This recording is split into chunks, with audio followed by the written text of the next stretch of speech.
नमस्कार दोस्तों, स्वागत है आपके अपने YouTube चैनल अकाउंट्स डिलाइट में। जैसा कि दोस्तों अपन चर्चा कर रहे थे 12th कॉमर्स क्लास के चैप्टर कंसाइनमेंट अकाउंट यानी प्रेषण खाते पे। इस चैप्टर के संबंध में अपन ने देखा था कि किस प्रकार से प्रेषणी को दिए जाने वाले कमीशन की गणना की जाती है, रास्ते में होने वाले और गोदाम में होने वाले एबनॉर्मल लॉस की कैलकुलेशन की जाती है और लास्ट में बचे हुए अनसोल्ड स्टॉक की गणना किस प्रकार से की जाती है।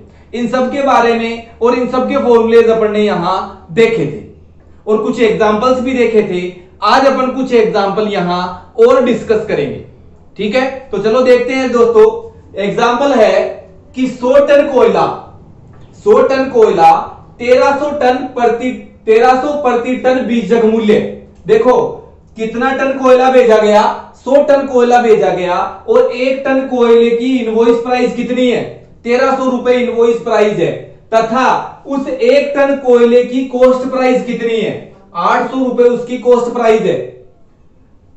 प्रेषक ने कितने खर्चे किए, उस माल को प्रेषणी तक भेजने के लिए प्रेषक ने कितने खर्चे किए, 20,000 रुपए के खर्चे किए। और प्रेषणी ने क्या किया, उस 100 टन कोयले में से 76 टन कोयला यानी 76 टन कोयला प्रेषणी के द्वारा बेच दिया गया और उस पर प्रेषणी ने 8,000 रुपए सेलिंग एक्सपेंसेस यानी विक्रय व्यय के चुकाए। 5 टन कोयला कम होने की सूचना प्रेषणी के द्वारा प्रेषक को दी गई। अब देखो यहां प्रेषणी ने प्रेषक को सूचना दी कि आपने जो 100 टन कोयला भेजा था उसमें से 5 टन कोयला मेरे पास कम पहुंचा है। तो पहली बात तो ये कि ये 5 टन कोयला कौन सी हानि है, अपने को ये तो पता है हानि है, लेकिन कौन सी हानि है। हानि के 2 टाइप मैंने आपको बताए थे, एक बताया था आपको नॉर्मल और एक बताया था एबनॉर्मल, ठीक है। तो ये कौन सी हानि है, ये हानि है आपकी नॉर्मल हानि। और आपको मैंने कहा था कि नॉर्मल हानि की कभी भी एंट्री नहीं की जाती है, उसकी क्षतिपूर्ति होती है शेष बची हुई इकाइयों से। अब कितने टन कोयला भेजा गया था, 100 भेजा गया था, 5 टन सामान्य हानि हो चुकी, तो कितने टन कोयला बचा, 95 टन कोयला बचा।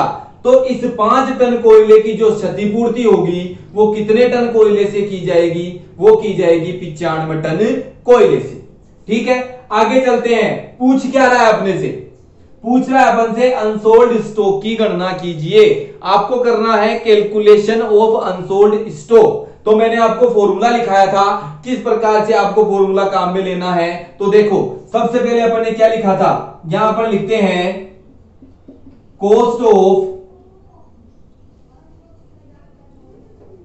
Goods of consignment. क्या लिखा मैंने, cost of goods of consignment. कितना गुड्स भेजा गया, ये भेजा गया 100 टन गुड्स भेजा गया और 1 टन की कॉस्ट कितनी है, 800 रुपए है। तो ये जो टोटल कॉस्ट हो गई वो कितनी हुई, 80,000, ठीक है। फिर अपन ऐड करते हैं अपन इसमें एक्सपेंसेज ऑफ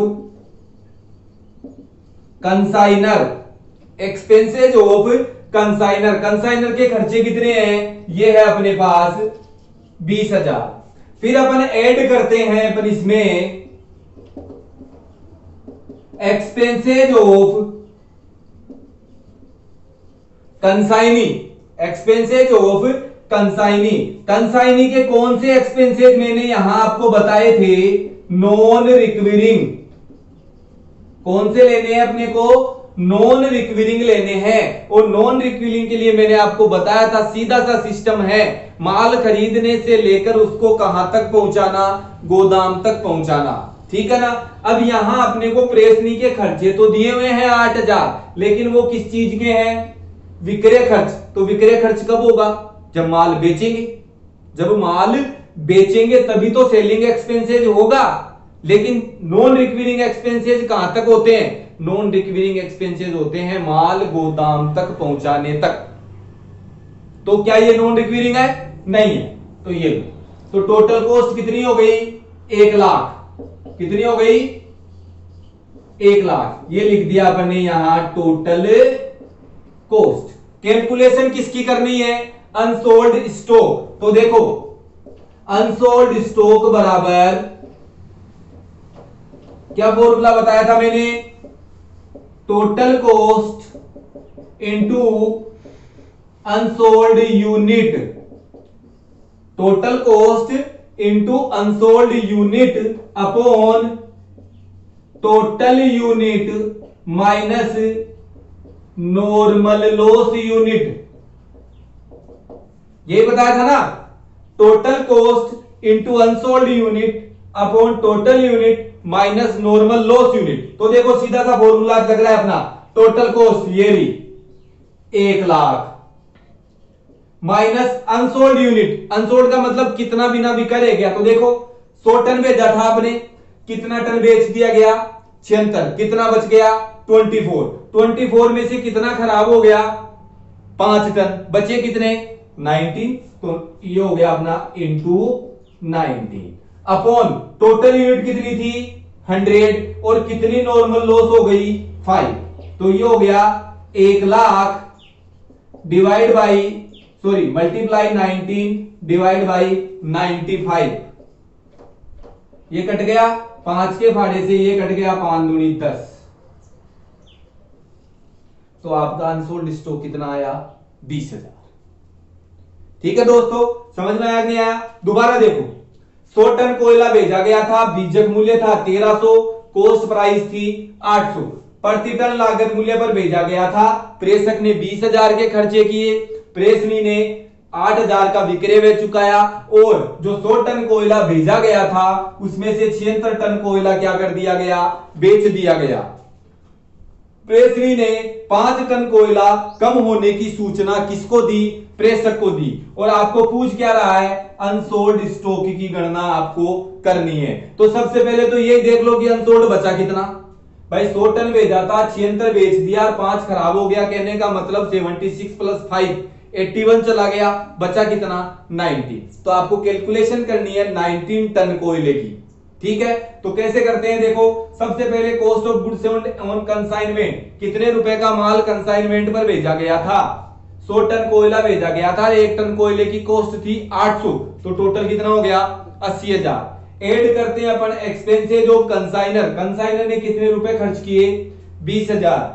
ऐड करते हैं अपन एक्सपेंसेज ऑफ कंसाइनी, कौन से नॉन रिक्विरिंग। अब नॉन रिक्विरिंग अपने पास है ही नहीं, केवल कौन से है रिक्विरिंग है, तो ये नॉन रिक्विरिंग नील कर दिया। तो टोटल कॉस्ट कितनी हो गई 1 लाख रुपए। अनसोल्ड कैलकुलेट करना है तो फॉर्मूला क्या लगा, total cost into unsold unit upon total unit minus normal loss unit.